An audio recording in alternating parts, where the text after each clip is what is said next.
Hello, everyone, and welcome to Red United TV.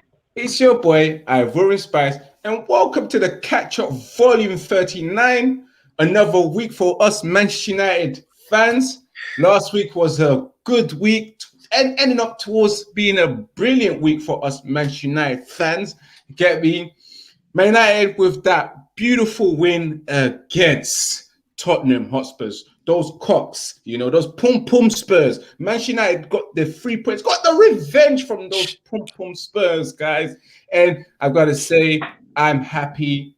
We're all ecstatic with that result, especially the second half performance was great, guys. But again, welcome again. I am here with my boys, the usual co-hosts. I've got Jegs and I've got Amok here as usual.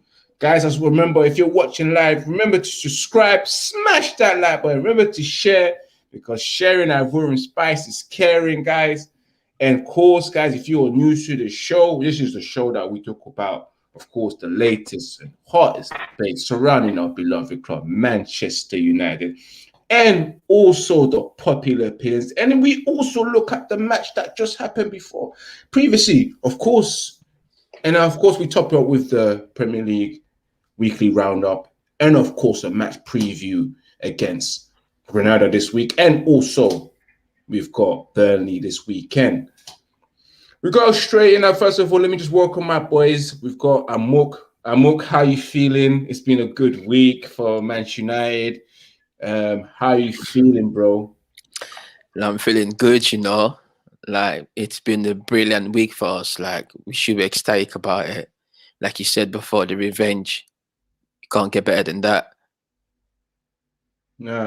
And Jegs, of course, Manchester United winning against Granada and also against Spurs. Lockdown being lifted up. I see you've freshened up. You've got fresh trim and everything. I can see that you're happy. You're back at it again. Some of us like me, certain men like me, can't get this right now. Too busy. But how are you feeling, my bro? I'm all good, man. Off the back of 2 wins, can't complain.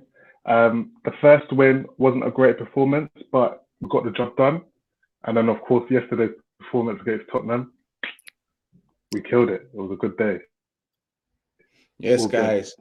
Yes, guys. So hello, man. I'm all good. Hope you guys are good. Again, remember, if you're watching, remember to smash that like button. Remember to subscribe. We started off with the game against Tottenham Hotspurs. Those pum-pum Spurs, as I like to call it. Jose Mourinho's team, Manchester United, let's say, beating Spurs, getting revenge on Spurs after that humiliating 6-1 defeat. For us to just get that win, it's a relief, because we all thought, we need to win, because of course, just like what Jake said last week, we need to do. Man United players need to do it for the fans, especially for what happened in that first game at Old Trafford, that humiliating defeat. But again, they've proved us, made us proud. Sorry, guys, they've made us proud, and we won against those pum pum Spurs, as always, those cocks. Of course, as it says, I'm not talking about cocks, the other cock. I'm talking about the chicken hen cocks, because that's their crest emblem, So yeah, I'm gonna go straight to you, Amok, briefly about the match, because of course we're going to be looking at the match, the performance itself, so much things, the players, individual players. So you just let me know about the feel of how you felt about that game. I think overall it was a very good game. But from a Manchester fan point of view, the first half was just like any other game that we've played this season. So, but to see them coming out of the shell for the second half and do what they did, that performance, I didn't expect that in the second half, though. Like I said, that's why I'm really excited. So I think it was a great performance in the second half. Yeah. And Jakes, how did you feel about that game against Tottenham, first of all? Yeah, just like what Amok just said, it was a total contrast. The first half was, for me, a poor performance. And then the second half, they came back and done something extraordinary, It was a total contrast.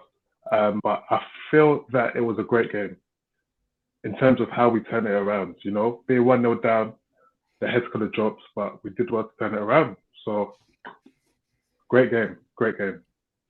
Good game indeed, bruv. Let's go straight into that game. Dive deep into that game, guys. We're looking at the performance yesterday. We're gonna go straight into the performance, the tactics that Ollie used. You know, performance-wise, first off, I'm not gonna lie to you, we was a bit dead in the first half. We did create a few good chances, but overall, we wasn't that great in the first half. It was the second half performance that did it for me, you know. Second half, a lot of players turned up. You know, tactically we was better. I can see Manchester United actually going at it against Spurs. I don't know if Spurs sat back, but I just thought that Manchester United just took it to another gear against Spurs, and then after that the goals came. Performance-wise, Jake, I'm gonna throw it straight to you. You don't need to be on mute because me and him have got headphones on, so you're all right. But yeah, regarding that, man, performance-wise, what did you think about Manchester United performance? Yeah, like I said, the first half, it wasn't great at all. We weren't really creating too many opportunities. The passing wasn't as quick as I'd like from the boys in the first half. Obviously, VAR for me made a big mistake because I felt like that should have been a goal.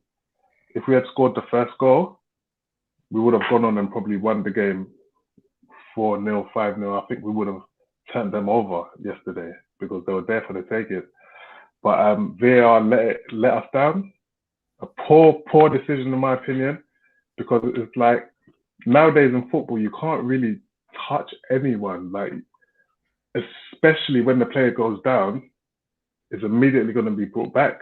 And I remember watching it live. I knew that if we had scored, it was going to get pulled back, and it was. But going on to the second half, much better. The boys are more energetic. Cavani, for me, I know we're going to come on to that later, but he was the best player for me on the pitch. Closely followed by Bruno and Pogba. Yeah, it was a good game, man. I think Luke Shaw had a wonderful team as well. We'll get into the players. We'll get into the players. We'll get into the players later on. I'm going to throw it straight to Amok. Amok, in terms of the performance, how did you feel about the team's performance? I was really excited to see them play the way they played. And one person that I felt like he was a standout player from the first half to the second half was Cavani. So for them to come out and play the way they played, and obviously we saw the first half. We got the ball. We were actually playing with the ball, but we couldn't just break them down because Mourinho know how to defend against team like us, how we play. And obviously, I think because they scored the first goal, Mourinho must have said to them, go sit back and just try to defend that one goal. You get what I mean? So I feel like with that bit said to these players, United just took advantage. And they came out in the second half. Literally, our midfield, if our midfield played that way in every single game, I feel we should be competing not just for the Premier League, but most big titles. That was a brilliant game. No, it was a good performance, man. Cavani did well. His movement was exceptional, you know, at times. I like that about him. But of course, you know, it's like, why did we get him at a late time, you know? We always get these type of players like Ibra coming to us at a later stage of their careers when you thought, it would be nice if it was 3 or 4 years early, you know, just like Van Persie when he came on. No, but Cavani was on point yesterday, man. I loved his passion. I loved his celebration. Like, thumbs up for that. I could tell that's a shocker. Even after the match, even when he was walking into the tunnel, he kept doing this. Yes. Like, I was like, wait, I ain't never seen him like this. What happened? Like, the passion is today. I haven't seen it like that. My mom was walking into the tunnel, still doing this. Yeah, because he's proud. And I was thinking, like, wait. No, it was a good, like, To be fair, No, go on, Jax. That first goal he scored was a very good finish as well. The one that was rolled out for the foul on Son. That was a very good finish and a very good ball. Paul Pogba, he nutmegged someone. Who did he nutmeg? Was it sorry, of course I will know. Yeah. Ivorian Ronald McDonald's. You get me? Run the back Game doors change. open. Sorry. Hey, Anyway, but got nutmegs. Yeah, as you're saying. Go on, Amu. But no, Jax was saying, I was listening. Yeah. Jax. Go on. yeah, it was a good game. But I want to quickly say to you boys, who do you think was at fault for the first goal? Tottenham. What, the goal that we scored? The goal that I don't they know. scored. No, if you look at Because I think it was Lindelof. It was you know. Lindelof. Definitely, it was Lindelof. Thank you. It was the thank you. easy. It was the easy, but I do understand them ball there are hard to defend because you run it back, you run it backwards, watching forward, and you're trying to do something. Like I understand, but that was his. We could have done better. You could have just done something like. But hey, that's definitely not the keeper's fault. The keeper done his bit because he actually stretched his foot, moving from one position to the other position just to cover the ball. Mhm. He actually did well. Nah, honestly, True. he done a thing. So, but I definitely think that it was definitely Lindelof's fault because again, it was in the air and he just missed the head, and I was just thinking, oh, this guy, man, Lindelof, not again, bro. You know I get onto you, fam. You know I call you Lindelof, man. You're never gonna get his straps until you sort out yourself out consistently. Another player that played well, guys, of course, who was instrumental. Yeah, he was partially instrumental, and another player as well. But Paul Pogba, my guy, La Bile, second half, simply amazing. Changing that game, really getting involved, driving at players, especially the third goal, especially the assist that was the VAR decision. Dirty. Great assist from Pogba. What he did to whoever that was, Tanga Ndombele, or was it Like the way he cut full and play, he made it look so easy. What to skip, boom, to give the ball to Greenwood.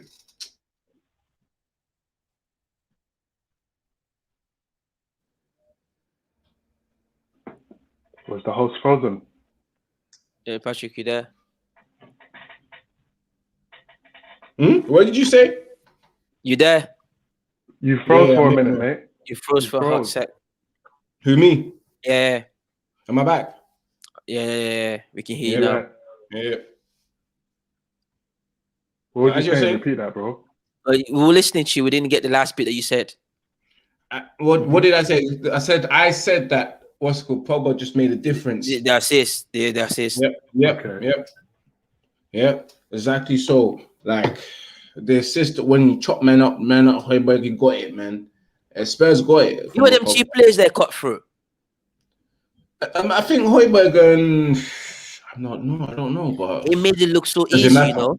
Like he It don't bullied them. He actually used his body, physical ability, and skill. Just watching us play yesterday, all I can say is just a smile, and I hope we can do this week in, week out against these big clubs. Jegs, what did you think about Pogba's performance in general? Well, at the start of the game, when I saw him being put out on the left, I was a bit concerned because I like to see Pogba more central, But to be fair to him, especially in the second half, he played very well. A lot of the goals was through him. Like I said earlier, look at the nutmeg to assist Cavani for that first goal. Albeit it was ruled out, but it was just when you've got quality players in and around the box, stuff like this can happen very easily, So it's good to see Pogba starting, good to see him playing. And for me, he's behind Cavani, like I said, behind Cavani for man of the match. He had a very good game. Very good game. And he will be vital for the next 7 games now. He needs to stay fit. Because I know West Ham did us a favour by beating Leicester. So I think we're 7 points away from 7 points, yeah. the third decision now. But we can't be lazy and we can't be lackluster. We still need to be building up on the momentum and winning the last 7 games. So yeah, Pogba, man. I'm happy to see him play well like this. Sorry, guys, I had a few technical What do you think, difficulty. What do you think, guys. Yeah, that's right. You said it. Oh, that's. I think he did have the really wonderful game. Like, to be honest with you, I would don't want to see Pogba play that position. I want to see Pogba play his original position, like what we know of Pogba. But I watched this interview with Rio Ferdinand a few months ago. he did say if him playing this position, it's gonna bring him back into the team. Why can't he do that? But in my point of view, why would Pogba have to play different position for him to join United squad? Is he gonna go on the bench for McTominay or Fred? So, but like it's been working, and this is just like we all know this. We've said individual brilliant. If Pogba was like any other dead player, we won't see this type of performance from that player. But because Pogba is a quality and a world-class player, that's why we've seen his performances. And obviously, we're all excited about his performance. But he shouldn't be this way, though. It shouldn't be this way. It's just the quality of the player. That's why we're all excited. And he's a top-notch. Believe it or not, he's the best player that we've got at United. The best player that we've got at United. How long? Remind me. How long has he got left on his contract? Is it 1 year now? Yeah, 1 year. He's got 1 year left. 2? No, he's got 1 year left. The beginning of this season, he had 2. Now he got 1 year left. Okay. Shout out to Barbados MUFC. I don't know what you guys were talking about, but Barbados MUFC said needs to sign a new dude. So I know you guys were talking about Paul Pogba right there. Yeah, we do have Pogba. But yeah. Well, what was you guys saying? Talking about Pogba, yeah? Yeah, we're talking about Pogba. We just feel like for me, he's the best player we got in the club. And him playing this different position and the effort, the work that's been putting in, you can't get that type of performance from any random player. You just want him to be in the team and put them that position. He's playing the position better than most players that was born for that position. Oh, absolutely true. I agree. He is our best player at Manchester United. Definitely. People need to respect that, honestly, because he showed why he was the best player, in our club. Even yesterday, did Bruno have a good game? He just had a decent game. He had just above average.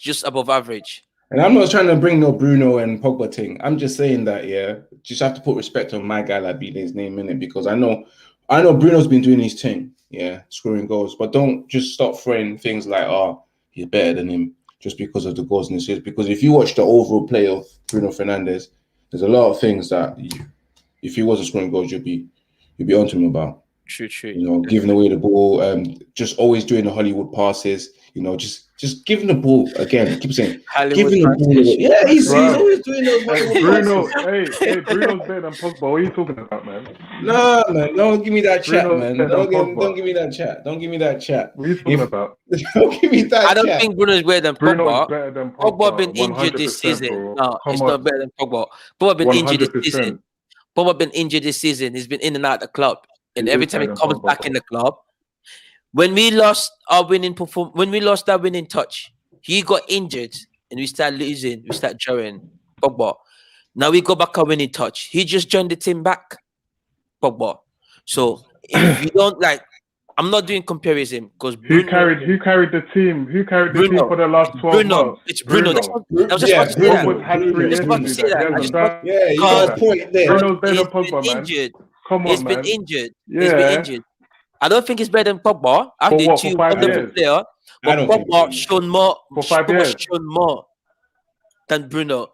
It's like for 5 years, Pogba is still gonna be the best player at that club, man. Like Bruno is always gonna be one of the fans' favorite. But in terms of someone he deserves the accolade that they don't deserve, Pogba needs to get it. He's the best player the club got. For sure. You believe that or not? In my point of view, I think he's the best player. Fair enough. Bruno haven't gone near what Pogba have achieved in football. He's just doing it right now for United. So, like we said, I want to see 5 years time. I want to see more from Bruno. This is just a beginning for Bruno. It's a journey. Pogba came from far. Pogba deserves so much, and I don't think the club itself giving him that much that he deserved. So we got to talk about this. No, I agree with you. I agree with you that he's probably not appreciated as much as we'd like him to be, because when we watch football, we can obviously see on the field he's technically on another level than a lot of his peers on the pitch. Yeah, we can see. But in terms of having an effect and dragging the team to another level, I feel like Bruno's done that in a way Pogba probably hasn't. But I do agree with you that he is underrated and he's underappreciated. Definitely. I believe Pogba. People think Pogba's playing good because of he's playing with world class players, but he's always been playing with wonderful players. Every single team that he's played with, his French team, they got full of world class. He came from what's it called? Juve. Juve had world class player. Before he left United, United had world class players. So it's just accustomed to this player to play among world class players. So if someone is used to playing with world class players, are you gonna take that away from him? No, that's his trend. That's what makes Pogba special. He's been playing with world class players, and that them players intend to make Pogba play 10 times out of his depth.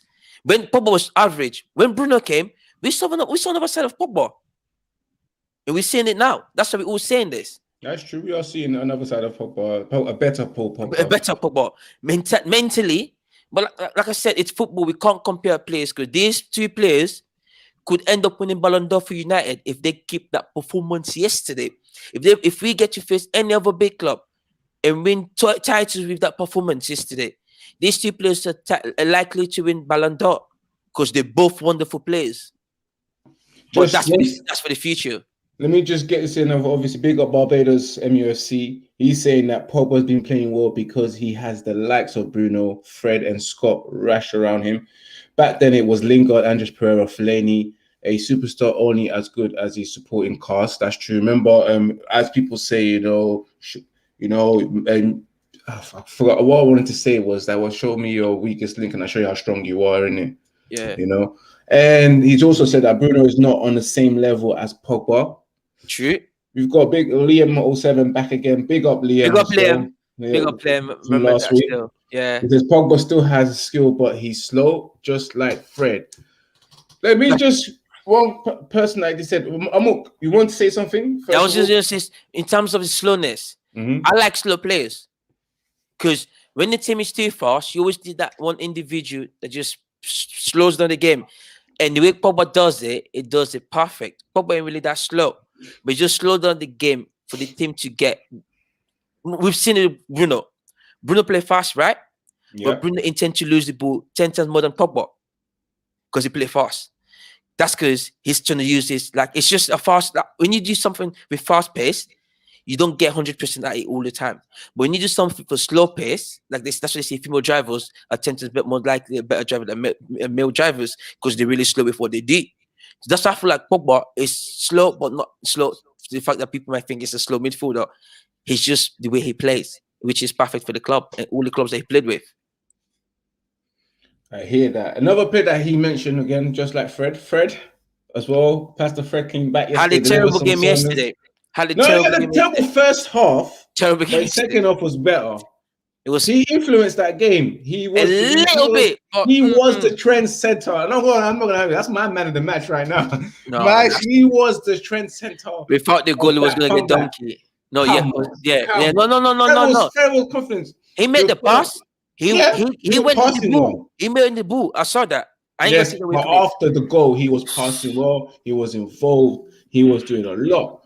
Because the whole team spiked up themselves. Not just him. Even McTominay had the terrible first half. When the second half, he was doing bits.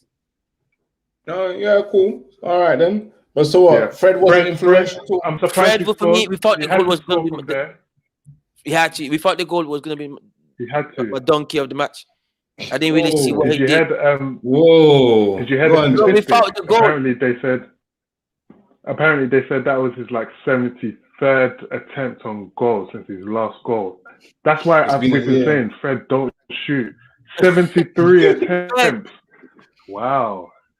It's good that he finally scored though, That's not good. That's not good numbers, That's not good numbers. His performance, I think you're both right. His first half performance wasn't great. He turned up in the second half. I thought he was turned up in the second half. He picked it up. I don't think he deserves man of the match simply because he was so poor in the first half. But yeah, he was okay. He was better in the second half. He was much better in the second half. I give him that. But I think the whole team was much better, to be fair. The whole team was spiked up. Of course, another incident that happened in that match was the VAR decision. You know, I thought it was really harsh and soft as well because it's understanding the way the human body is, especially in a match like that. I thought the referee technically kind of got that wrong. I thought it should have been a goal that stood. I don't know what you guys thought of that, but Jackson, I'm gonna throw it to you first. Did you think that was the right call for the referee? Bro, I said my opinion on this just a few moments ago. Of course it wasn't. Of course it wasn't. Like I said before, football's becoming a game where you just can't touch anyone else anymore, you know? A fingernail to the face and a dramatic fall from a player is deemed a free kick. I can maybe a little bit see where the referee's coming from, but for that to negate from the build-up and the way we played and the way we put the ball in the net is a poor decision for me. Poor decision. And this VAR, for me, VAR's donkey of the game. VAR needs a 3-game suspension because VAR has been moving a little bit booty recently. I don't know what's that guy at the VAR television coupled with the referees. They need a meeting. They need an intervention. I don't know what they need, but it's not been good. Is he using glasses properly? Whoever's working there, they have to, because that decision yesterday was terrible. Like, I felt sorry for McTominay. You touch someone's face. Do you know? I'm such a silly fan, because when I want to make argument, I'll make sure I want to argue with you because I want to prove point. Yeah. Do you know what I found that at the end of the match yesterday? I looked at Son's face. He ain't got no scratch. No scratch. Why was you on the floor for so long yesterday? And even when you scored the goal, you did not have no scratch.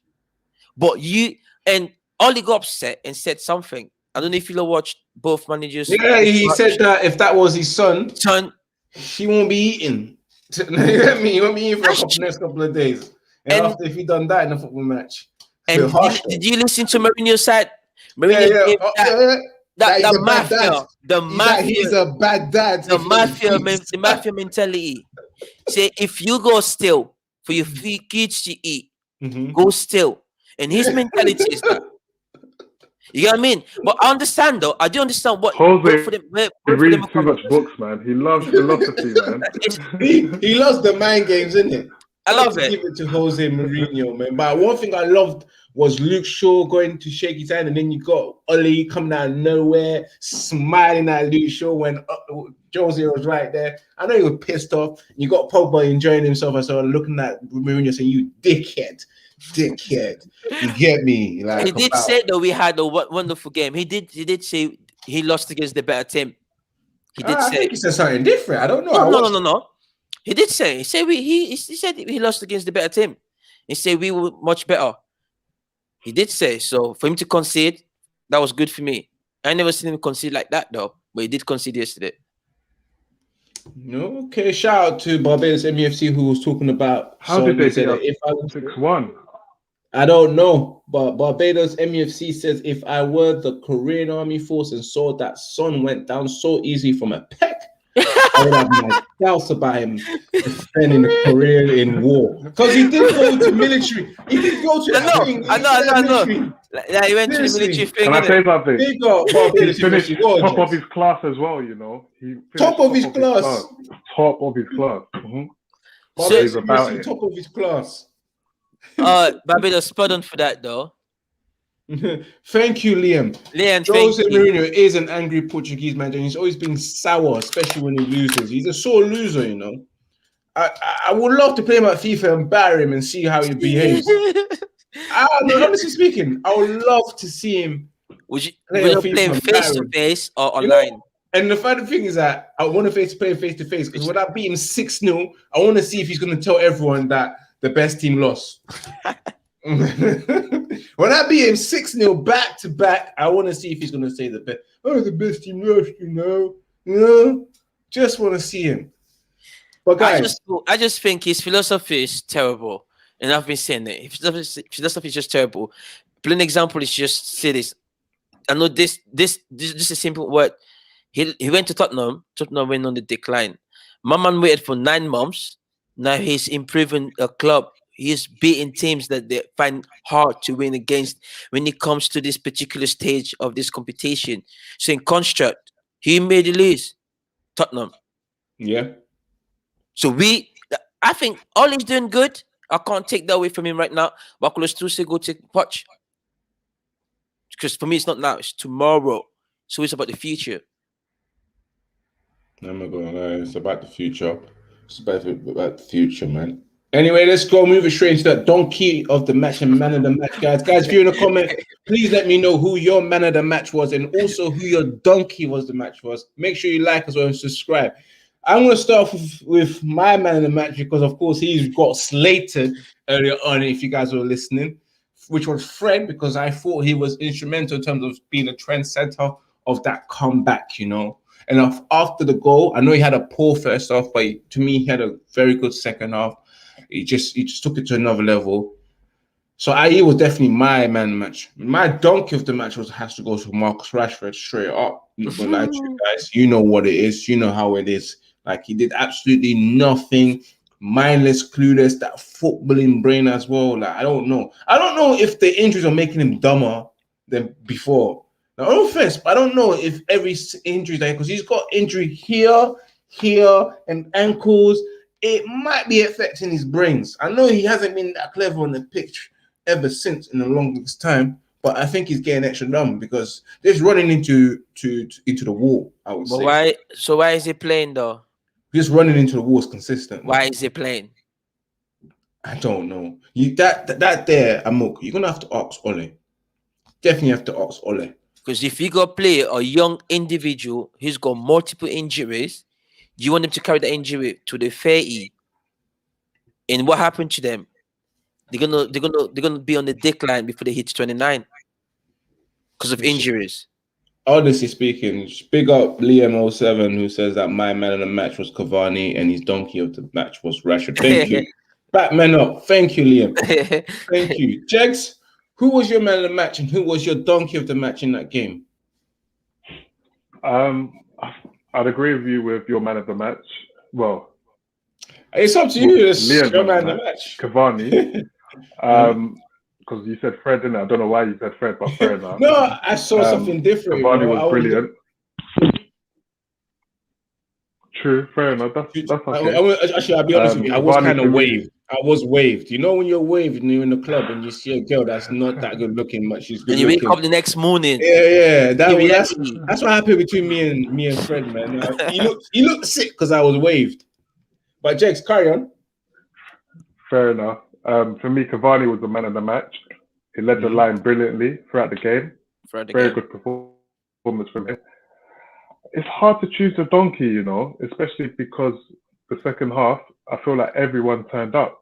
But I'm going to give it to Lindelof simply because I felt like that ball, could have done better. I'm going to give it to Lindelof simply because I feel like he could have stopped that through ball for their goal. He went under his feet, I think. I don't know what he was doing, but he missed it. It's a hot one, but yeah, Lindelof definitely. And Mook, what about you, bro? Definitely Cavani got to get the man of the match. I think it was brilliant. And if I was to give donkey of the match, I would say Lindelof. That defending yesterday, like you missed the first header, in that you could have done better. But that defending was terrible still. No, I know. I get that. I get that, man. Lindelof again. The ball just it hurts, and we just cut, and our goal got disallowed. It was so painful to see that ball going yesterday, and the way he missed the ball. He has to get it. He has to. No, I hear you, fam. Quick question, lads. Quick one. Go on. How do you lot feel about Henderson's side? Because I know you lot was passionate last week about Henderson playing and the Gea not starting. I was a bit surprised Henderson starting against Tottenham. How are you feeling about that? Jex, I knew you was going to go somewhere around there, you know. I'm not going to lie to you. Henderson did well. It's so funny he was doing the Gea-like saves to try and convince me that we should bring back De Gea. Saving two, I think Vital saves with his leg, right? He tried to show me that, yo, Ivorian Spice, man can be number one. You know, trust me. I am the devil you want to know, bro. Forget De Gea, like you said last week, man. Come on, man. Don't be like that. But yeah, the one thing I see about Henderson is that when I watch him play, he's very commanding, you know, compared to more commanding than David De Gea is, and comfortable with his feet as well. And he's comfortable handling set pieces in terms of the corner, you know. He's not afraid to get rough, a bit argy-bargy, if I was to say. And one thing as well, another thing is that he sweeps. He's quick to get off his line as well.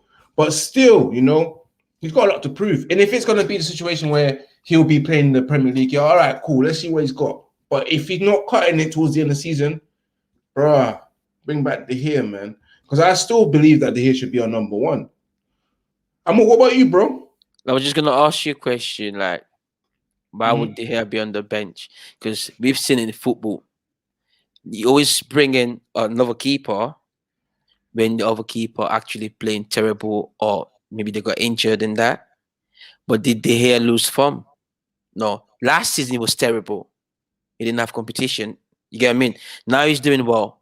He's just like, I don't get it. Sometimes in life you go put loyalty first. Well, it is. De Gea is been loyal to the club. He does not deserve to be put on the bench in any Premier League game without him being injured or playing poor. He did not deserve that.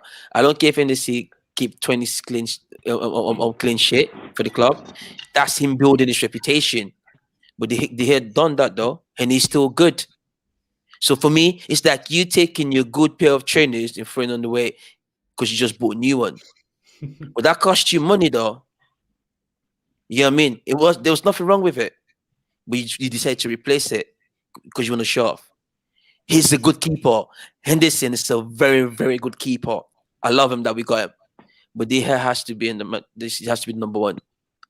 Has to be the number one. Jez, you wanted to say something? Yeah, Wow, basically, I agree with you, actually. Mm-hmm. Yeah, I agree with you in the terms that Loyalty. De Gea hasn't done anything wrong. True. I wouldn't say loyalty because for me, last season, I would have dropped De Gea. As much as he was our best player for the last 5 years. Because he was terrible. That, bro, you can't be thinking about the past 2 times. I know we're a loyal bunch of guys and we do value loyalty, but at the same day, this is now and the performances, we need to see it now. De Gea would have been dropped last season. But for me, this season, he deserves to be starting because he hasn't really done anything wrong. I'd only say one thing that maybe benefited Henderson was the fact that he grabbed his opportunity with 2 hands. He came in and he was solid for most of his games and he was quite consistent. So he gave Oli a problem, you know? But personally, I would choose De Gea. That shouldn't be a problem, though. That shouldn't be a problem. We've seen that with Ferguson when he's got keepers. As soon as she come back, Van der Sar never went on the bench when he was our number one keeper without him being injured or anything. He never had a terrible season with us anyways. You know what I mean? So I understand what you're saying. Hennessy came in, took his opportunity, which is really good. And I love the fact that we got keepers competing.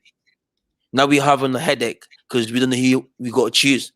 But for me, if they had that last season performance this season, definitely got to drop him.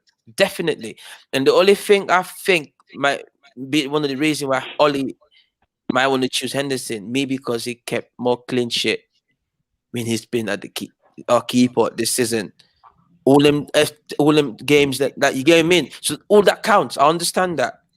But De Gea hasn't done anything for him to be on the bench. For even him, we're hearing rumors about him that the club is trying to offer him to another club.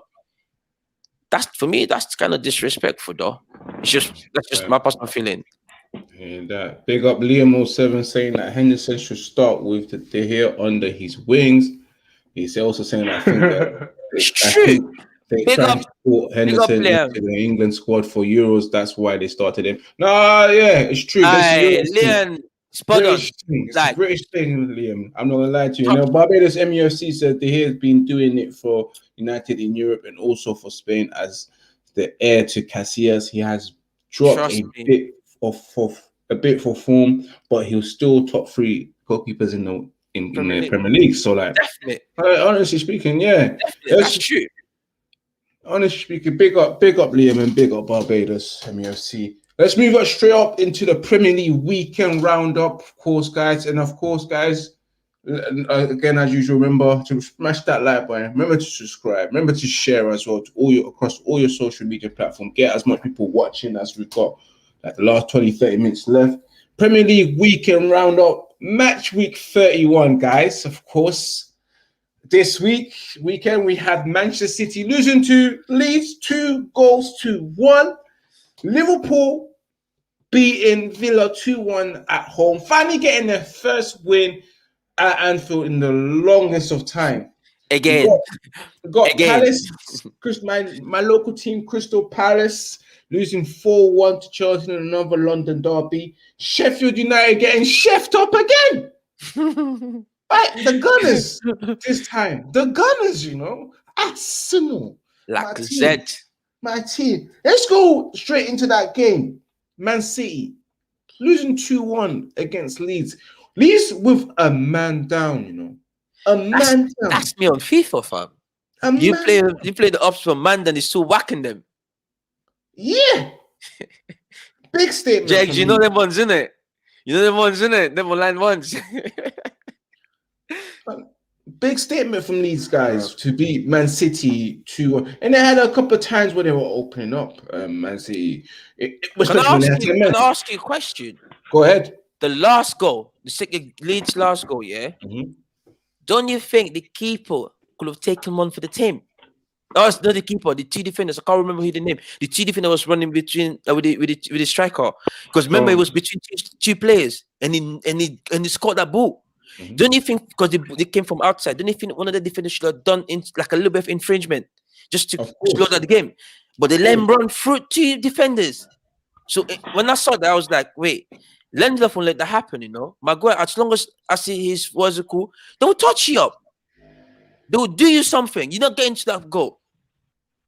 But that's a red card offense, though, bro. Because that's last man, isn't it? That's why I said take one for the team. Because they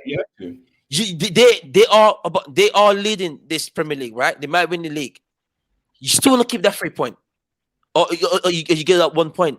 But if we each drop point now, do you know how many points we got left? It's 11 points, 11 points, or 13 or 12 points, right? If we win the game in hand, because Man City play one game more against above us. If we win the game in hand, it's going to be 9 points left between us and Man City, and anything can happen in this Premier League. Anything is inevitable in this league that we all know. So for me, if that was a Manchester player, I would have loved you to do something to that player so we can keep that point. It was the weak defending. Everyone especially agree with me. You know they could have done something to him. No, I agree. I agree. Honestly, I honestly do agree. But let's just say that I never imagined Man City losing to these like that. With a man down. Why can't we do stuff like that? You know, like that. A man down and beat City like that. I'm not surprised. Leeds, their manager, you know, he's proven that he can go anywhere and do exactly what he wants. You know, he's got his style and he will play home and away, Man City or Sheffield United. The one good thing I'd say about Leeds and that performance is because they showed us a difference. They were very good defensively. I know Man City had a lot of opportunities and they could have buried one or two, but Leeds were solid and then they counter-attacked with 10 men. So they showed that they can attack up until the red card. And after the red card, they also showed that they can defend if they need to defend. So great performance. That was one of the better games of the weekend. True. They showed the balance of the team. Very good balance of the team. Like defensively, because we gave them 6. He did not, like you just mentioned, he hasn't changed his style. He hasn't. He hasn't. He He's still still goes keep on. that. He still goes on, and that's why they are the surprising team of this season, right? Only team that came back to the league. He has done what Leeds done. None of them. All of them are doing. Mozikul is going to relegate anyways. He just came for hot sec. But Leeds they've been punching above their weight, and if they sign more players, they will cause trouble. If they sign few more quality players, they will cause more trouble. Yeah, honestly. Okay, Yeah. see, I was wrong. You see, Barbados, MUC say FC say, if we win the game in hand, it's 8 points. So you see, I thought it was 9. So it's 8 points. So you just think about it. Yeah, but I'm not gonna stop hoping that and thinking that we're gonna get back into this 2021 No. I'm not. No, that's done. That's for done. argument's sake, I know our team. If we was Man City, I would have loved to see my defender doing a little bit of infringement to that striker. I don't care if you're getting sent off, because we want to win the league. A team who wants to show winning mentality would do that, but they know why they done that though, because they're still leading by so many points, anyways. Yeah, I hear you. Another good game. Liverpool against Aston Villa. Liverpool winning 2-1. Liverpool losing in the first half, and of course, equalizing for the goal to be taken off by VAR again, another VAR decision, and then to win it off 2-1. Trent Alexander-Arnold capping it off with a long range strike, to silence all the haters that's been on his neck. Obviously, he's been dropped by the England squad. I mean, the England manager, so he missed out on the last England international duties. And of course, there's been criticism about him not being able to defend. But recently, he's been playing good, and especially scoring that crucial goal for Liverpool. What do you guys think about that game? That game, Liverpool versus Aston Villa? I think the Liverpool versus Aston Villa was alright. I don't feel Liverpool dominated the match like 100% on anything. Aston Villa give them work. It was the first half was actually tough for them. But one thing about Liverpool, they will create chances. They just one team that they will create chances. It's just that they don't take it. And see the way you just said it. Oh, see what Alex Zandra was Arnold. See what he did, that goal. That goal was brilliant. It was a beautiful finesse from outside the box. Like, it was brilliant. But yet still, I still think if they're not taking Wamba Soccer because they can't defend, because they cannot talk. So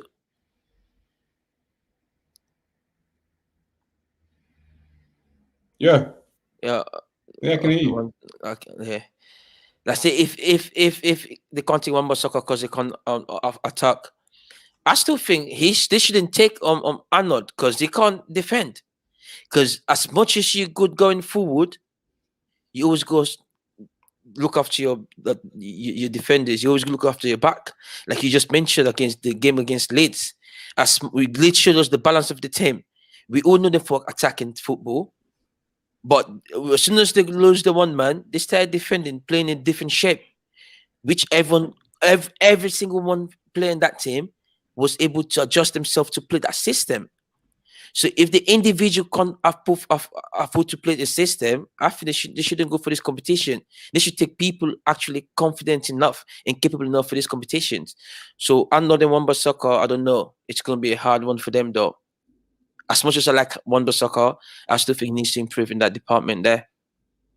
I still don't see why Aaron Ramsdale can't get selected in the England team. I don't see why you can't have an attacking offensive right back and a defensive right back, especially for when you play against teams like Germany,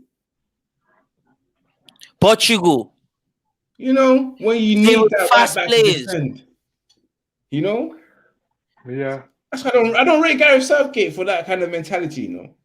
If he doesn't think like me, you need big games against like Germany when you need a guy that just can defend, that has to worry about someone like the likes of who's Sané or Marcus Royce or whoever, Serge Gnabry, and you want a defender to focus on that defender. You would put what's it called? If you're playing someone like Sam Minero, you play Trent because you want to attack. True that. Yeah, do you get what I'm saying? It's not that hard, man. No, but it's all what they say is the modern football. They say they expect modern footballers to be defensively good and offensively good. So if you one of each, you're always gonna fall out on some numbers, and that's what our players going through, and that's what Arnold is going through. And for me, Rich James is alright, but he ain't even all that though. I don't see the force, but I'm trying to discredit my man. Mhm. But if he's getting the opportunity, I feel like Wan-Bissaka should get that same opportunity. Because for me, Wan-Bissaka is 10 times more solid. If you got good players in the midfield, he can distribute the ball better. Why do you need him to? Why do you need him to attack for you? Yeah, big up Liam Olsen says Aaron Ramsaka's quality. He puts any good wingers in his pocket, which is true, and that's what you need. You need. Let's move up to the other game, last game before we get into the match previews. Palace 1, Chelsea 4. Shy Havertz stopped being Shy Havertz the other day, scoring an absolutely beautiful goal. Let's go straight into that goal. That goal, guys. Who saw that goal first of all? Did Mad first touch. I'm not shy, Havertz. You started being not shy, no. You want to show yourself the briefly. keeper was there? The other players, everyone's there. The box was packed with buddies, but the ball squeezed in everyone and finessed it. The keeper actually stretched his arm, but he couldn't touch the ball. And I'm asking, but there's everyone there. Why didn't he? How comes? It was the brilliant touch. That first touch says it all. Like you said, Shy. If Mhm. someone like we need, obviously he's been told like, bruv, you got to step up, But that quality that I saw yesterday, boy, no wonder they actually said it. Chelsea got upper hand in terms of players. They got very good players, like Pulisic. Did you see his 2 goals? Yes. Oh my god, like Very good goal. Very good goal. very good goals. Like the determination, them 2 goals are not just random goals. This is either the strikers or the individual want to score a goal. The body's there, both goals. He's just smashed it in. Big up my man Samuel. He was trolling on Chelsea right now. He says, good game from Dry Havertz and Captain American. Yes. Big up, Captain American. I love that. And Dry Havertz. Dry Get me. No, he's been having a dry season, but yesterday was pouring though. Yeah, It made it rain yesterday. Jakes, what you have to say? Because you're out there, you're being silent, like all He's just muted up nodding and his all that head. stuff. You're just like, No, I just come back. My internet was all moving mad. I know. Yeah, it was a decent game. Chelsea, like I said a few weeks back, after that 5-3 defeat against West Brom, it will be interesting to see how they're going to bounce back. And they've been doing well. Like I'm sure they're going to secure top 4. I'm sure they're going to do well in the Champions League. They got a good squad, like Amok said. Some of these players just need time to gel. Even Werner, I know he's not looking good even till now, but still, next season he could turn up. You got to be patient with him because I still feel there's a good player in there. But Chelsea performed well. They just overpowered Crystal Palace. I think in the first half, Palace had 0 attempts on Chelsea's goal.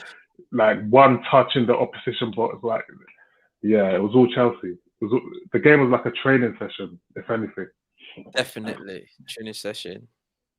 no, big up still, man. Of course, guys, we move up straight into my favorite part of the show where we talk about the game of the week, where we reveal what was our game of the week for the Premier League weekend and also why. Of course, my favorite team, my favorite second team, done well. So I can't really troll on them. I got no one to troll on except for Man City. But forget that, man. My game of the week was Chelsea versus Crystal Palace, man. Shy Havertz done his thing, not gonna lie. Shy Havertz and Christian American, what's it called? Was it Captain American? And Scoring 2 goals. That was my game of the week. I was impressed with Chelsea, especially when what they did on the ball. Palace was poor, but Chelsea was brilliant. Honestly. True. I'm gonna move straight up to you. What was your game of the week? To be honest with you, I was gonna say the Man City game because they lost. Just to see the way they lost, it was good for me. It was really good, and to see who they lost to and how they lost. She lost to a team. He was done by one man. It was brilliant. It was a good laugh as well. Nah, that's true. And Jex, what about you? What was your game of the week, bro? My game of the week was the Leeds Man City game. Simply because Leeds showed us both sides of what they can do. They can attack and they can defend, you know. So that was my game of the week. 2 great goals from Dallas, their striker. He's done his thing. Yeah, that was it for me. I know I could have obviously chose the United game this week, but I was that's how impressed I was with Leeds' performance. So I had to give it to them. Nah, I know you wanted to pick up the Man United game, but you know, can't always be like the game of the week, you know. You have to look out elsewhere outside the box, you know. No, not just even that. They need to work for it proper. I know they worked for it yesterday, but we had a rough with them still. It would be my game of the week if they played fantastic full 90 minutes. Right. You know, it would be my game of the week. Guys, you let me know exactly what your game of the week was as well for the weekend. The teams that we chose gave in 90% from the start to the end of the 90 minutes. They did work, so we did choose the right teams. We're second half team anyways. That's when we do a bit.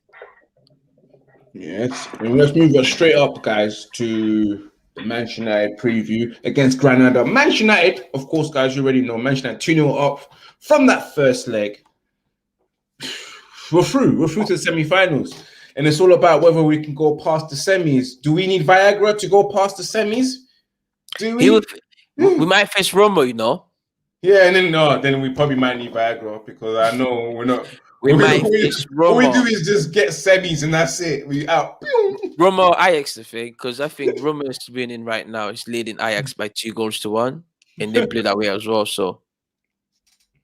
No, but yeah. I honestly think, of course, that game against Granada is a must win. It's not easy. It's not a must win. We're through. We've got 2. It's a done deal. It's a done deal. Yeah, it's a must win. We have to win. We don't have to draw. We just beat this team again. It's Granada, brother. Like they had the worst. They had the top worst 3 performance possession in the in La Liga. They don't play good. I don't know. This is just normal team. United should go there and spank them up. We were lucky against Milan. Yeah? This same Milan spank this team up. Set a pace. You set a new European pace with this team. That's what United should do. They know this. I watched this. If this was any good team in the first half, in the first leg, yeah, they would have done the thing against us, you know. This team gave in the first good performance in the 33rd minute. I still remember that because I memorized it. 33rd minute. That's when they played one good passing. Yeah, I remember that. So they need to play. They definitely need to play. So United needs to just trash this team. Ollie, put your good team. Don't bring second team. You know, put your good players, but just know how you put them in. But we need to spank this team. We need to set a pace because we've been taken as one of the best, as one of the clubs to win the Europa, right? Mm-hmm. What would be shameful is if we just get kicked out by just any random team. No, it's true. It'll be embarrassing. And I'll be annoyed again. And I'm very sure people will be saying, "Oli, Oli, Oli, out." You get me? True. Yeah. Now, Jags, what are you saying though? What do you think we should do against this? I'd like to highlight in the first game, we were lucky to win, you know, because I don't know. I was watching the game on BT Sport and the pundits. I don't know what game they were watching. Because for me, that was a very, very terrible performance. Like, we're lucky that Rashford scored that brilliant goal. Because for once, I was actually watching the team and I was watching what the players were doing off the ball. And wow, I think the players just thought, it's Granada. We don't really need to make runs or we don't really need to show ourselves for the ball, you know? So off the ball, the team was terrible. It was awful off the ball performance. But I still feel like it's a done deal. Granada are not going to come to Old Trafford and score 3 goals. I don't see it. Let's just hope, like Ivor and Spice says, we can get through the semis because we all know that Oli has had troubles getting into a final with Manchester United. And I still stand by my word that I think that if this guy doesn't win a trophy, I don't really feel like he deserves a new contract because he's been given enough time and he hasn't really done it. But let's just hope we can get into the semis and Roma, Ajax, Arsenal, whoever it is, we need to get into the finals and potentially win a trophy. You got Fingers Barbados crossed for that one. MUFC saying regarding this match, got Harry Maguire, Scott McTominay, Luke Shaw's missing, so possibly Lindelof and Bailly or Lindelof and Sanabia centre back partnership and Fred in midfield, not Matic. Highlighting the fact that missing, of course, yes, that's true though. missing from the yellow cards. Yellow cards, Thank you, Barbados MUFC, for pointing that out that we have a couple of good remembering. Well, that guys, now that's interesting because since you've asked that, now I want to ask a question: will that have an effect on the result? Not having some of these key players playing? Nope. No, hell no. Why do you say that? Because there's only 3 players out and we're 2-0 up against Granada, bro. Like, come on, let's be real with it. Granada are mid-table in La Liga. We've got Why would that Telles. affect us? We've got Telles. Yeah. He's It might brilliant. We've got Bailly. We've got Telles.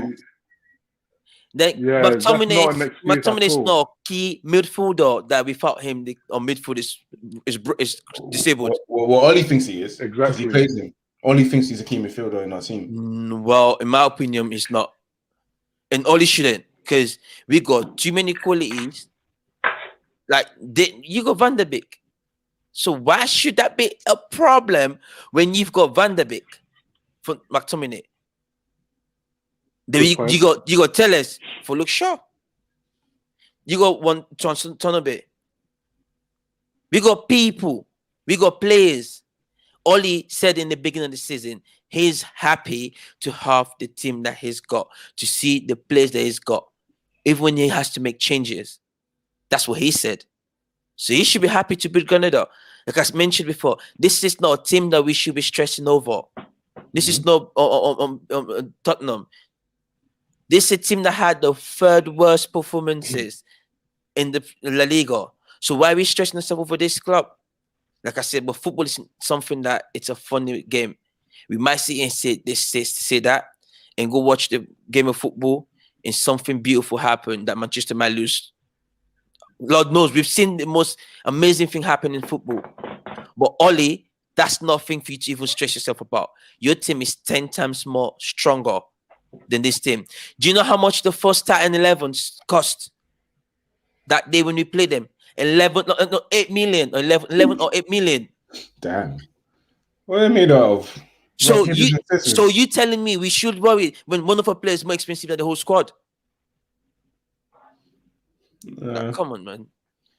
Let me understand what you're saying, though. That's good looking out for the club because we got missing players, but that shouldn't worry the managers or the players. That's Barbados MUFC, bro. Barbados. We've got Leon just popped up saying that we should keep calm and not be big-headed because that will cost mistakes and we should not park the freaking bus. Yeah, trust me, that's a good we point. are united. Because I feel like in the first leg we were big-headed in the fact that we're trying. We just thought Granada it's just Granada. So that's a good point, Liam. We need to not be big-headed. We need to take this game seriously. And we need to go there and attack. We're not about to park the bus at Old Trafford. We don't want to see 2 holding midfielders. We're probably going to, but this is not a game for that. I hear that. It's even good that Scott's suspended. And they got Soldado, you know. Pivot that we've been talking about. We will never see a single pivot, man. I don't think They've got Soldado, and he's wicked. Even though he's old, but he's still wicked. I saw the first half. The first leg, he was doing bits. You give him small opportunity, he's going to take it. So our defense is going to be on point as well. I understand what they're saying, but we are united. If this club, the whole first 11 don't cost more than 15 million, because when I remember the first half, the first leg, it was 8 million, 8 and 11 million, the whole squad. Trust me, United can smash this. That's Fred money. Fred can buy the club twice. All the first 11. And you're telling me we should go there scared? This is when you talk like you're a boss. This is when you talk like a boss. Not be big-headed. We are united. Do you think? Yeah, I was saying that's how Ahmed Diallo been. He said he I should think even start Ahmed Diallo. Do you think we should start I Ahmed was gonna say Diallo? that, I was gonna mention that before Leon asked the question about the missing players. Uh, I but think no, Diallo should have a stop getting chance. it twisted. Barbados spoke Oh, about the missing. The contents are there. no, because And Liam spoke about something else. Liam keep popping up on my finger, and so this first name I see, that's what I'm saying it. But yeah, I Yeah, hear you guys. School predictions. I Just go feel with you. 3, Yeah. 3-0. 3-0. 3-0. Checks. 2-0 again. Another 2-0. Me, yeah. I see a 1-0 because I think Man United's gonna stink the place out, especially that we're 2-0 up. I don't know because that first leg was actually shit. It was shit.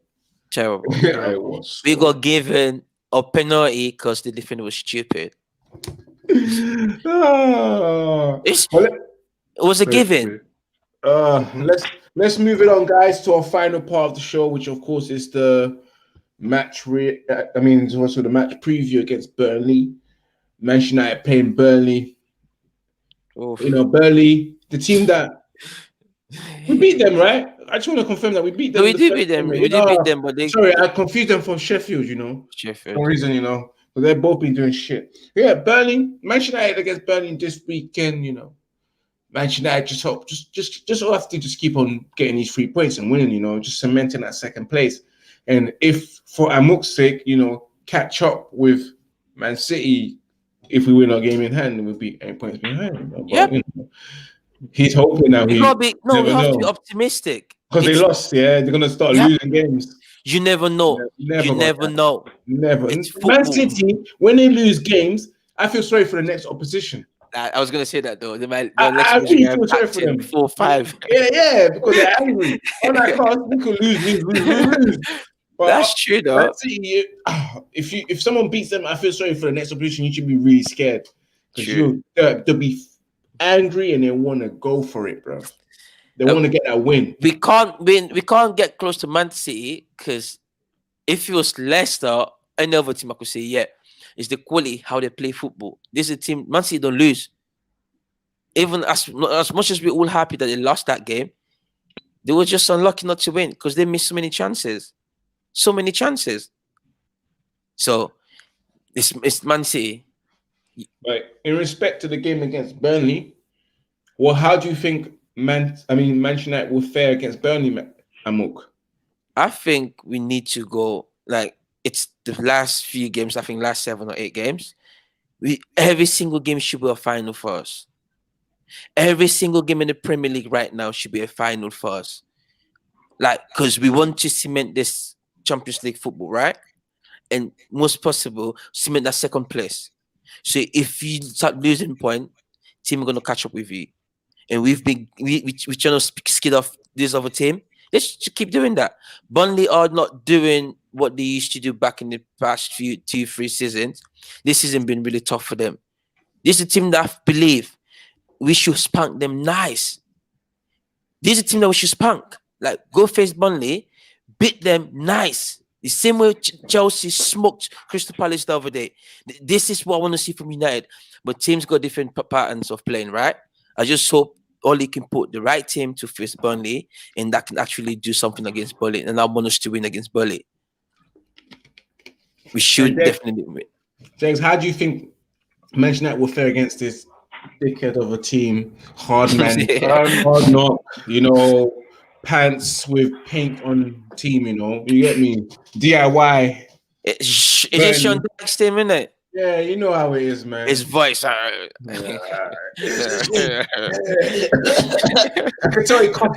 can tell he smoked 40 a day. Mm-hmm. He's a good one, though. I think he done well with that team. I rate him still. But Jess, how do you think Manchester United will fare? Burnley's always a tough game. The last game we played against them, I remember Pogba was the man of the match. He had an outstanding game. And I feel like we need to have him fit for that game again. I feel like Maguire and Lindelof need to be on point because the Burnley strikers are tough opponents to come against. Woods and the other guy, I forgot his name. But Chris Woods and what's it called? I Dwight like what Mook McNeil. said. We do need to look at the next few games like it's tournament football now. Yep. Pardon? Finals. Yeah, we No, agree. I agree. We I agree. agree What with we you. said. I agree with you. We agree with you. We said Okay. yes. We need to look at. Okay. Yeah, the next few games, literally game by game, we need to be winning it. So it's not a game of sitting back or being cautious like Oli likes to be. We do need to be expensive and create more chances. And I keep saying it's never going to happen, but let's play single pivot, and I feel like a lot of our problems will be resolved, you know. But I anticipate a win against Burnley, definitely. We have to. It's a must. 2-1, Every game should 3-1. be a It'll be a final. close game. I don't think it would be a close game right now because I know it's the end of the Premier League. Manchester should be beating this Really? team 2-3 games. Yeah, we got this. Some of these players. The reason I'm saying this, I don't know if you noticed, most of the teams, the players got tired legs, which we're saying. Our players are coming from injuries, which should be fit. They might not be match fit proper, but with experience like Pogba, for example, it's just 2 games that he needed. Now he's back on his with his normal self, right? So because we're getting all these players coming back from injuries, I believe every other team do. It's just Man City, just Tottenham and Liverpool. That's it. We should be worried about. But Leicester, even Leicester, we should go Leicester and win. We won against Tottenham already. Every other team to the last game should be a final for us. If they get that mentality, it should be all right. Because even Liverpool, I'm not scared when we go Liverpool. Obviously, we've got Barbados MUFC supporting both of you guys, saying that well said, every game is a final. Right now, it's not the time to make any drastic changes unless a player is injured or suspended. We only have a minus 17 goal difference. So let's make it minus 27. I hear you. 10-0, yeah? That's what I'm saying. 10-0. All right, Barbados. We're at that stage, you know, in the league, that every team that we face, they should be getting it. You got Liam 07 It's as hard, well. though. It's the Premier League. It's the Premier League. Liam 07 saying that I feel like it will be a draw if we play like bunkers. I get that still, man. Not true. Sometimes we do play like that, though. But most of the time, first half, that's our first half name, Bunkers FC. No, definitely, man. Definitely, guys. In terms of starting lineup, guys, what do you expect? What do you expect to see against Burnley? I'm going to start off with you, Jex. I think Henderson will probably start only because De Gea will probably play in Europe. It's probably going to be the same back four, you know. Shaw, Lindelof, Maguire, and Wan-Bissaka. In the middle again, he loves Scott and Fred. If they're both available, he'll play both of them with Bruno in front, Cavani up top, because I feel like Cavani will be rested in Europe. And it's just down to the wingers now. He'll probably start Greenwood, and I want to see Rashford rest because I feel like this guy needs a holiday, man. He needs to chill, and there's Euros in the summer as well. Sun, bro. You know that he needs sun. So the only position I've got outstanding is out on the left. He's going to play there. I don't want to see Pogba there. I'm reluctant to see Dan James there. So hopefully one of you can help me out. I want to see Diallo play, man. I want to see what he's got. Like, come on, man. Now, we've seen a little bit of a glimpse of him. We see that he's got the qualities, but like, come on, man. You spent 40 million M's on it, almost 40 million M's, and you're not playing him. Like, what's going on? Why are you spending so much money? Wait, but do you want to play him in the Premier League? Is that not risky? No, but like, come risky, on. If you don't want, I'm just saying that if you don't want to see Dan James there and you to ask us for help, I would like to see someone else get trapped. If before Dan James play, let Diallo play. Fair enough. But what I would say, Jex, I agree with you. You see, you're starting. I would just say the same as yesterday, but the only difference I want to say is Rashford coming off and Greenwood starting, and Pogba not playing that position. You get what I mean? And I don't know what El will do, but for me, the same lineup as yesterday. Because if that lineup yesterday was right, because that's all his team. You get what I mean? So that's all right. The same as yesterday. We should do bits. Yeah, but the thing is, the same as yesterday. But where would you want to play Pogba? Play in the middle. Play in the midfield. Where's number place? Number Who's 6. leaving? Who said the same as yesterday? Who's leaving? No, take out McTominay and Fred. McTominay. Take out We McTominay or want him Fred. to play in the middle, but Oli For me, wouldn't I'll play take him Fred. there. I'll take Fred out. Against bring Burnley, Diallo do you really bring- think Oli bring- would do that, though? Yeah, but you just mentioned that when we last played them, he had an outstanding game against this team. He did. So right, True. so He did. if this is what managers does, so if you had an outstanding game against certain team or certain team you just score against, best of that weekend that you playing that team, you playing that game because you got a history against that team. So if we got a player that plays very good against certain team or he done it the most recent, why can't he do it again? So for me, take out Fred. Because I feel like for the past, if you look, definitely you're gonna agree with me. For the past 3-4 weeks, Fred been a donkey of the match. You get what I mean? So take out Fred, let Pogba play that position, and bring. I don't know. I would love to choose for Oli. Say bring Diallo, but I know that's never gonna happen. It's gonna be either James or what he only got his little changes that he does. But put Pogba where Pogba belongs. Like that's something that I really want to see. Put Pogba where he belongs. I got Liam as well. Say 07 said I agree. Diallo comes from a farmers league and needs time to watch Premier League defenders because they play aggressive. That's what he's saying. I hear you, Liam. Say no more. Oh, guys, as we have come close to the end, let me just get your match prediction for that game because I can see Manchester United winning 2-0. What about you, Amok? I'll go for 3, fam. Full big prediction right there. And Jez, what about you? 2-1 United or 1-0 United. It'll be a tough game. I hear that. Guys, do let me know what you think the score prediction will be against Burnley as well while you're in the chat. And of course, we have come to the end of the show. And as we are near the end of the show, I just want to ask another question, surprise question, of course. Now, this week's question is going to be, who is your favorite Manchester United midfielder of all time? Ooh. I'm going to start it off with you, Amok. Ooh. Midfielder can be winger, it can be centre mids, it can be defensive. Do you know? Let me be honest with you. Like, I ain't even gonna waste my time on this one. I'm gonna give it to the player that made me support United as a kid, Beckham. As soon as I say winger, I think they can pass for that. Beckham for me. And what about you, Jess? Who's your favorite Manchester United midfielder of all time? Scorsy there. That one is an easy one. They asked the likes of Xavi and them, man. You get me. Scorsy. It was Paul Scholes, man. Scorsy. And I know what you're saying, though. Give him the postcode.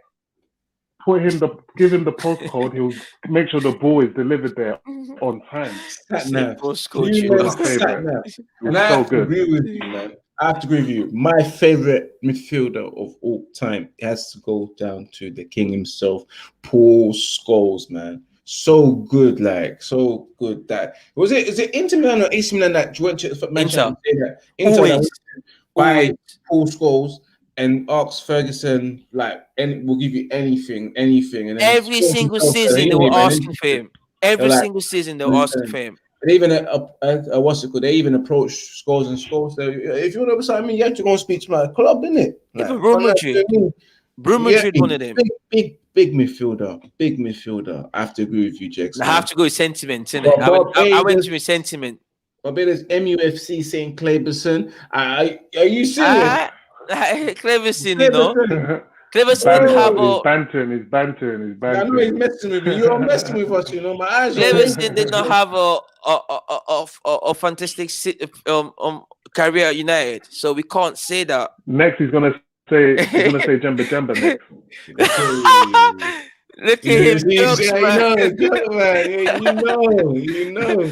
We got Liam as well saying between Van Nistelrooy, Scholes, and Ronaldo. Liam, Van Nistelrooy was a striker, but if you're gonna have to pick between Scholes and Ronaldo now, you have to pick between Scholes and Ronaldo. It's gotta be.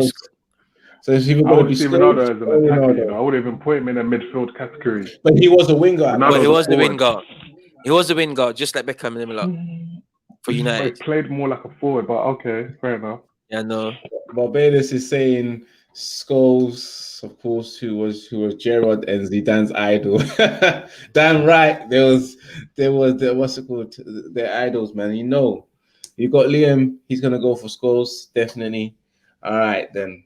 And of course, guys, we have come to the end of the show. All I've just got to say is thank you for watching. Pretty much enjoyed the show. Thank you, Enjoyed Liam. the interaction. Thank you, Barbados.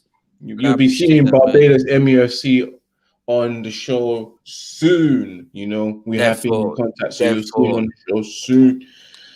Of course, I'm gonna give it to the guys, you know, to plug themselves in. I'm gonna start off with you, Amok. Where can the people find you? Oh, they can find me on Instagram, prettyflaco_16. And of course, Jex, what about you? Where can the people find you? Same as always, guys. Instagram, Jegs_United. And of course, guys, you can find me on Red United TV every week, at least 3 to 4 times in the week, uploading shit onto the content, you know, so you guys can enjoy, which is the Max Reaction and also the podcast. Eventually, there'll be more shows coming up as I think of brand new ideas of things to introduce. Don't worry, there'll be more live streams. And of course, again, you can find me on Instagram, which is Ivorian_Spice. Same thing for the Twitter, same thing for the Snapchat. Remember to follow the official Instagram account of Red United TV, which is Red United TV 1, baby. And also the official TikTok account, which is Red United TV. And of course, as always, guys, you'll see me on Bits and Bobs live, the United podcast on Wednesdays. Usually at 8 p.m. Sometimes if it's Champions League, it's 7 p.m. So you'll see me this Wednesday. And of course, guys, finally the last bit that I like to say. Remember to subscribe, smash that bit. Remember to share because sharing is caring. Sharing Ivorians, guys, is caring. And ladies, as always, if you got one man that's trying to move to you, you know, send him the link. Send the link to your ex-boyfriend, your current boyfriend, also your dad if you want to, your granddad if you want to, your pastor. You get me, the guy that's at McDonald's that's trying to move to you, your local chippy man. And then when they ask you, what is this? Tell them you found a man that can do it way better than them. Peace out. Remember to keep it united, guys. Remember to keep it Red United. We are out. We'll see you next week. Peace.